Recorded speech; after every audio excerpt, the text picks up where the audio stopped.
पुराने मगध राज्य में एक बहुत ही धनवान सेठ रहा करता था। उसके पास बहुत धन दौलत थी। एक दिन उसने हिसाब लगाया तो पाया कि उसके पास जितनी भी दौलत है ये तो केवल उसके बच्चों तक के लिए ही पर्याप्त होगी। वह सोच में पड़ गया कि उसके बच्चों के बच्चे और फिर उनके बाद आने वाली पीढ़ियों के लिए धन की व्यवस्था कैसे होगी। धन के अभाव में तो उनका जीवन बहुत मुश्किल हो जाएगा। इसी बात के बारे में सोच सोच कर वह बहुत चिंतित रहने लगा। लेकिन उन्हीं दिनों तथागत गौतम बुद्ध मगध राज्य में पधारे हुए थे। तभी उसे किसी ने बताया कि तुम गौतम बुद्ध की शरण में जाओ, वो तुम्हारी चिंताओं का समाधान अवश्य कर देंगे। वह इंसान गौतम बुद्ध के पास जाता है और कहता है, बुद्ध, मैं चाहता हूँ कि मेरे पास इतना धन हो कि मेरे बच्चे, उनके बाद उनके बच्चे और फिर उनके बच्चे, इसी तरह से अगली कई पीढ़ियाँ भी अगर मेरे धन का उपयोग करती रहीं तो मेरा धन समाप्त ना हो। गौतम बुद्ध मुस्कुराए और बोले, बिल्कुल ऐसा ही होगा, लेकिन उससे पहले तुम इस नगर के बाहर वाली झोपड़ी में रहने वाले परिवार को एक दिन के खाने की सामग्री देकर आओ। यह सुन वह सेठ बहुत खुश हो गया और तुरंत ही एक दिन के खाने की सामग्री से भरा थैला लेकर नगर की बाहर वाली कुटिया में पहुंच गया। वह जैसे ही कुटिया के अंदर गया तो उसने देखा कि कुटिया के अंदर एक बूढ़ी सास और उसकी जवान बहू है। बूढ़ी औरत बैठकर ध्यान कर रही थी और उसकी बहू रसोई में खाना बना रही थी। सेठ ने बहू की तरफ देखकर खाने की सामग्री का थैला आगे बढ़ाते हुए कहा, मैं इस नगर का एक अमीर सेठ हूँ और तुम्हारे परिवार के लिए एक दिन के खाने का राशन लेकर आया हूँ, इसे रख लो। यह सुन बहू ने मना करते हुए कहा, लेकिन हमारे पास आज के खाने की व्यवस्था है। सेठ ने कहा, तो इससे कल के खाने की व्यवस्था हो जाएगी। उस औरत ने कहा, माफ़ करें, लेकिन हम अगले दिन के लिए भी इकट्ठा करके नहीं रखते। हम रोज के खाने की व्यवस्था रोज ही करते हैं। यह सुन उस सेठ ने सोचा, एक ये लोग हैं जो अपने कल के लिए भी इकट्ठा नहीं करते और एक मैं हूँ जो अपने आने वाली कई पीढ़ियों के लिए धन इकट्ठा करने की चिंता में मरा जा रहा हूँ। अब उस सेठ को समझ आ चुका था कि आखिर गौतम बुद्ध ने उसे नगर की बाहर वाली इस कुटिया में क्यों भेजा था। अगले दिन सुबह होते ही वह सेठ फिर गौतम बुद्ध के पास पहुंच गया और बोला, तथागत, आप जो मुझे समझाना चाहते थे अब मैं वह समझ चुका हूँ, लेकिन क्या आप मुझे थोड़ा विस्तार से बताएंगे कि चिंता होती क्या है, यह कैसे पैदा होती है और इसका निवारण क्या है। गौतम बुद्ध ने कहा, कल के लिए की जाने वाली चिंता हमारे कल को बदले या ना बदले, लेकिन वो हमारी आज की खुशी जरूर छीन लेती है। चिंता एक ऐसी मानसिक बीमारी है जो हमारे जीवन से हर तरह की खुशी छीन लेती है और इसे नीरस बना देती है। असल में चिंता का कोई वास्तविक अस्तित्व नहीं होता। चिंता एक ऐसा भाव है, ऐसा विचार है जो आने वाले भविष्य के डर से पैदा होता है। जिन चीज़ों के ऊपर हमारा कोई नियंत्रण नहीं, जिनके लिए हम कुछ भी नहीं कर सकते, उन चीज़ों के बारे में बार बार सोचना ही तो चिंता है। गौतम बुद्ध ने आगे कहा, जरा एक बार गहराई से सोचकर देखो कि जिन चीज़ों में तुम्हारा बिल्कुल भी नियंत्रण नहीं, जिन्हें तुम चाह कर भी नहीं बदल सकते, अगर उन चीज़ों के बारे में तुम पूरा दिन ना भी सोचो तो क्या बिगड़ जाएगा। यह सुन उस इंसान ने कहा, बुद्ध, तो क्या आपके कहने का अर्थ ये है कि हम किसी भी चीज़ या घटना के बारे में सोचना ही छोड़ दें। बुद्ध ने कहा, जीवन में जो भी समस्या आई है या फिर आने वाली है उसके बारे में विचार करके उसका समाधान निकालना, ये तो हमारे बुद्धि का धर्म है। लेकिन उसी समस्या के बारे में निरंतर, लगातार, बार बार सोचना, ये एक मानसिक बीमारी है। जब हमारा दिमाग किसी एक घटना, किसी एक विचार में अटक कर रह जाता है, उसी एक चीज़ या घटना के बारे में पूरे दिन सोचता रहता है, बस उसी चीज़ में ठहर कर रह जाता है, तो ऐसा विचार हमारे जीवन से सारी खुशी, सारा चैन, सारा आनंद छीन लेता है। चिंता करने का सीधा सा अर्थ है कि जो हमारे जीवन में हुआ ही नहीं उसके बारे में व्यर्थ ही सोचते रहना। बुद्ध ने सेठ की तरफ इशारा करते हुए कहा, आखिर सोच सोच कर तुम क्या बदल लोगे, लेकिन हाँ, अगर तुम उसके लिए कुछ कर रहे हो तो ज़रूर कुछ बदलाव ला सकते हो। लेकिन अगर उस चीज़ या घटना के बारे में तुम बार बार सोचना छोड़ दोगे तो कुछ भी नहीं बिगड़ने वाला। तो क्यों सोचते रहते हो एक ही बात के बारे में? क्यों अपनी हर खुशी और जीवन की शांति को अपने ही हाथों उजाड़ रहे हो? लोग भविष्य की जिन घटनाओं के बारे में सोच सोच कर परेशान होते रहते हैं, उनमें से ज़्यादातर घटनाएं तो उनके जीवन में कभी घटती ही नहीं।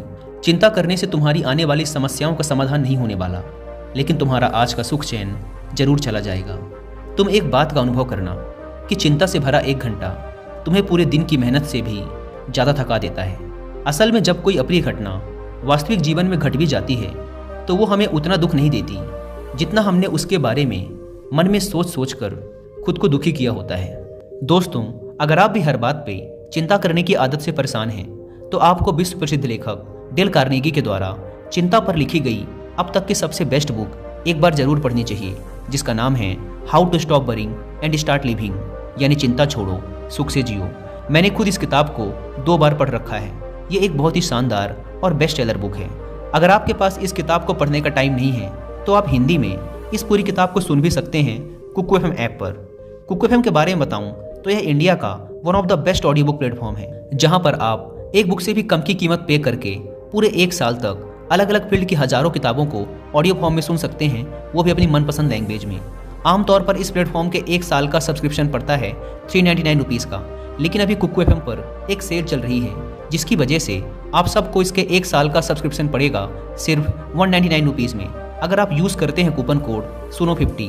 लेकिन याद रहे, यह कूपन कोड 31 में रात 12 बजे तक ही वैलिड है, इसलिए देर ना करें और ऑफर का फ़ायदा उठाएं। अगर आप इस ऐप को डाउनलोड करना चाहते हैं तो ऐप के link description and first comment पर मिल जाएगी। सेठ ने गौतम बुद्ध से पूछा, तथागत, तो फिर आपके अनुसार जीवन जीने का सही तरीका क्या है? बुद्ध ने कहा, बीते हुए कल का दूसरा नाम है पश्चाताप, उदासी, और भविष्य का दूसरा नाम है संघर्ष। अगर आज हमारे मन में कोई इच्छा है और वो पूरी नहीं होती तो मन भविष्य की योजनाएं बनाने लग जाता है। भविष्य में सारी इच्छाएं पूरी होंगी ऐसा सोचने लगता है। लेकिन जीवन ना तो भविष्य में है और ना ही अतीत में। जीवन तो इस पल का नाम है, अर्थात इस पल का अनुभव ही जीवन का अनुभव है। और हम ये सब जानते हुए भी इस सत्य से अनजान बने रहते हैं। या तो हम बीते हुए समय की यादों में खोए रहते हैं या आने वाले समय की योजनाएं बनाते रहते हैं और हमारा जीवन बीत जाता है। सिर्फ एक सत्य अगर हम अपने अंदर उतार लें कि ना हम बीते हुए कल को बदल सकते हैं और ना ही हम आने वाले भविष्य को देख सकते हैं, हम तो केवल पूरे धैर्य और साहस के साथ भविष्य का स्वागत कर सकते हैं, उसे स्वीकार कर सकते हैं। तो क्या ऐसा करने से हमारे जीवन का हर क्षण जीवन से नहीं भर जाएगा? सेठ ने कहा, बुद्ध, बात तो आप ठीक ही कह रहे हैं, लेकिन कितनी भी कोशिश कर लो चिंता तो होती ही है। ज़्यादा नहीं तो घर परिवार की चिंता तो रहती ही है। बुद्ध ने कहा, चिंता होना तो स्वाभाविक है, लेकिन उस चिंता को चिंतन में बदलना हमारा काम है। चलो तुम्हें एक बात स्मरण कराता हूँ जो तुम पहले से ही जानते हो। तुम्हारे आने से पहले भी ये संसार था, ये समाज था, परिवार था, और जब तुम इस दुनिया से चले जाओगे तब भी ये सब कुछ रहेंगे। तुम्हारे आने और जाने से इसमें कुछ ज़्यादा बदलाव नहीं आया। वैसे भी तुम्हारे आने से पूर्व और जाने के बाद का समय तुम्हारे हाथ में है ही नहीं। तुम्हारे हाथ में है केवल और केवल वो समय जिसे तुम अभी जी रहे हो, वो समय जिसमें मैं अभी तुमसे बात कर रहा हूँ, तुम मुझे सुन रहे हो। बस यही तुम्हारे हाथ में है, और हर बार तुम्हारे हाथ में बस इतना छोटा सा ही एक पल आता है और फिर वो हमेशा के लिए गायब हो जाता है। तो तुम इस पल का क्या करोगे? चिंता करके इसे बर्बाद करोगे? मैं तो यही कहूँगा कि हर इंसान को चिंतन करना चाहिए। चिंतन करना चाहिए इस बात का कि कैसे इस समय का अधिक से अधिक उपयोग किया जा सकता है, कैसे अधिक से अधिक महान कार्य हम कर सकें, कैसे हम सब में आनंद बांट सकें। ध्यान रखना कि चिंता इंसान को उसकी चिता तक ले जाती है और चिंतन उसके मन को कुंदन बना देता है। सेठ ने कहा, बुद्ध, मैं आपकी बात समझ गया कि हमें जीवन को ज़्यादा गंभीरता से ना लेकर इसे पूरी ऊर्जा और आनंद के साथ वर्तमान में जीने की कोशिश करनी चाहिए। सेठ ने आगे प्रश्न किया, लेकिन बुद्ध, अगर कोई इंसान चिंता से घिर चुका है तो वो इससे बाहर कैसे आए? गौतम बुद्ध ने कहा, क्या तुम कभी किसी बड़ी सुरंग से बाहर निकले हो? कितना भयानक अंधकार होता है सुरंग के अंदर। हमेशा ही यह डर लगा रहता है कि अगर इसके अंदर फंस गए तो क्या होगा, कैसे निकलेंगे इस सुरंग से। लेकिन अगर ध्यान से देखें तो सुरंग चाहे कितनी ही बड़ी क्यों ना हो, सुरंग के दूसरे किनारे पर हमेशा प्रकाश ही होता है, और उस प्रकाश तक वही पहुंच पाता है जो उस पूरी सुरंग को पार करके सुरंग के दूसरे द्वार तक पहुंचता है।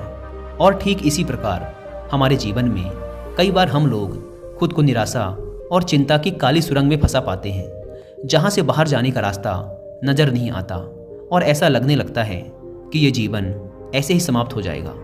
लेकिन ऐसी परिस्थिति में ठीक उस सुरंग की भांति इस निराशा और चिंता को समाप्त करने वाला आशा का प्रकाश उसे ही मिलता है जो निरंतर आगे बढ़ता रहता है, जो लगातार प्रयत्न करता रहता है।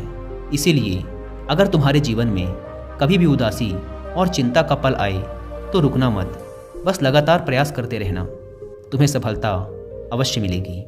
अब तक सेठ गौतम बुद्ध की बातें समझ चुका था। उसने बुद्ध का धन्यवाद किया और वहाँ से चला गया। लेकिन उससे पहले दोस्तों कि मैं इस वीडियो को समाप्त करूं, मैं आपके साथ 5 ऐसे प्रैक्टिकल टिप्स शेयर करना चाहता हूं जिनका इस्तेमाल करके आप अपने लाइफ में आने वाली बहुत सी चिंताओं और परेशानियों को काफ़ी हद तक कम कर सकते हैं। तो जो पहली सीख है वो ये है कि जीवन को ज़्यादा गंभीरता से लेना छोड़ दें कि ये हो गया तो क्या होगा, वो हो गया तो क्या होगा, कुछ भी नहीं होगा। अगर कुछ हो भी गया तो आप उस परिस्थिति के अनुसार कोई ना कोई रास्ता निकाल ही लोगे। इस पृथ्वी को ब्रह्मांड में बने हुए 450 करोड़ वर्ष पूरे हो चुके हैं, और अगर आप और मुझ जैसा कोई भी इंसान 100 साल चिंता करके चला भी जाता है तो इसमें इस ब्रह्मांड का कुछ भी नहीं बिगड़ने वाला। इसीलिए हर रोज़ खुद से ये बोलिए कि मुझे सिर्फ जिंदा नहीं रहना बल्कि जीना भी है। दूसरी सीख ये है कि हर छोटी छोटी बात के लिए चिंता करना छोड़ दें, जैसे ट्रैफिक में फंसने की चिंता, कोई छोटा मोटा पैसे का लॉस हो गया उसकी चिंता, आज ठंडा खाना खाना पड़ेगा इसकी चिंता, और ना जाने ऐसी कितनी फिजूल की चिंताएं हम अपने मन मस्तिष्क में लेकर ढोते रहते हैं। जरा एक बार सोच के देखिए कि जिस दिन आप अपनी आखिरी सांसें गिन रहे होंगे, क्या तब भी ये सारी परेशानियां आपको उतनी ही बड़ी लगेंगी जितनी आज लग रही हैं? नहीं ना। तब उस दिन ये सारी परेशानियां जो कि आज आपको पहाड़ जैसी लग रही हैं, एक छोटे से रेत के कण से भी छोटी लगेंगी। इसीलिए हर छोटी बात के लिए चिंता करना छोड़ दें। तीसरी सीख, ये बात हमेशा याद रखें कि जीवन बहुत छोटा है। आप आज, अभी और इसी पल भी मर सकते हैं। हम हर बात की चिंता इसलिए भी करते हैं क्योंकि हमें लगता है कि अभी हमारे पास बहुत समय है, हम बहुत सालों तक जिंदा रहेंगे। मरते तो दूसरे लोग हैं, मैं तो जीवित रहूँगा। इसीलिए लगातार खुद को याद दिलाते रहिए कि ज़्यादा चिंता करने से कोई मतलब नहीं। हो सकता है कि आज का दिन मेरा आखिरी दिन हो। चौथी बात, आप ये स्वीकार कर लें कि इस दुनिया में कोई भी परफेक्ट नहीं होता, सबसे गलतियां होती हैं। इसीलिए लोगों को माफ़ करना सीखें। इस दुनिया में ईश्वर ने जो भी बनाया है सब बहुत खूबसूरत है। अगर हम उसमें अच्छाई नहीं देख पा रहे तो इसका मतलब ये नहीं कि वो चीज़ें खराब हैं, बल्कि इसका मतलब ये है कि अभी तक हम इतने मैच्योर नहीं हुए कि हम उस चीज़ में अच्छाई देख सकें। और 5वीं बात, लोगों की मदद करिए बिना उन्हें बताए। जब हम बिना किसी पर एहसान चढ़ाए बस ऐसे ही उसकी मदद करते हैं तो हमें अंदर से एक गजब की शांति और सुकून का अनुभव होता है, जो हमें ताकत देता है किसी भी बुरी परिस्थिति से लड़कर उससे बाहर निकलने में। दोस्तों, हमें अपने जीवन में चीज़ों को लेट गो करने का एटीट्यूड डेवलप करना चाहिए कि कोई बात नहीं, जो होगा देखा जाएगा। कोई बात नहीं, जो हो चुका उसमें मेरा कंट्रोल नहीं था, अब जो होगा उसे मैं बेहतर बनाऊंगा। जीवन में सबसे ज़्यादा मायने रखती है हमारी खुशी, और हम तभी खुश रहेंगे जब हमारे दिल और दिमाग में चिंताओं का बोझ ना हो। इसीलिए चिंता छोड़ें, सुख से जिएं।